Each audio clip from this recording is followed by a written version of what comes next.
आमचं आज रस्ता रोकोचं एकच कारण होतं, गेल्या 15-20 दिवसापासून कारखाने चालू झाले परंतु अद्यापही भाव कुठला ठरला नाही। मग हे कारखानदार का गप्प आहेत? तर या कारखान्याला जॉब विचारण्यासाठी हा रस्ता रोको होता आणि आमची प्रमुख मागणी आहे, उसाला किमान 35 रुपये पहिली उचल दिली पाहिजे, गोल्ड फॅक्टरनी 3000 रुपये दिली पाहिजे। या मागणीला घेऊन आम्ही आज रस्त्यावर उतरलेलो आहे। उद्या भविष्य काळामध्ये 2 दिवसात त्यांना इशारा दिलाय, जर 2 दिवसांनी या कारखानदारांनी ऐकलं नाही तर या कारखान्याला सोडूकापोडू करून हा कारखाने बंद करण्याचा इशारा आज या समितीच्या माध्यमातून दिला आहे। 2 महिन्यापासून या सरकारला जिल्हाधिकाऱ्यांना निवेदन देऊन पहिल्यांदा दिलं, काही बैठकीचं काय आमिष नाही, दुसऱ्यांदा निवेदन दिलं तरी काय आमिष नाही। मला वाटतंय प्रशासन कारखानदाराच्या बाजूचं आहे का, शेतकऱ्याच्या बाजूचं नाही का?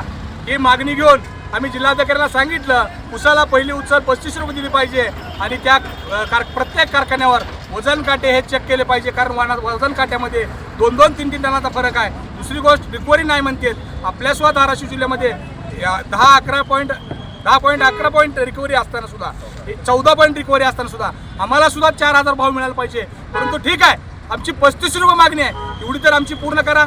जर या 2 दिवसामध्ये यांनी जर कुठले कारखाने चालू केले आणि जर अन्यथा करायचा प्रयत्न केला तर स्वाभिमानी शेतकरी संघटना आयापुढे गप बसणार।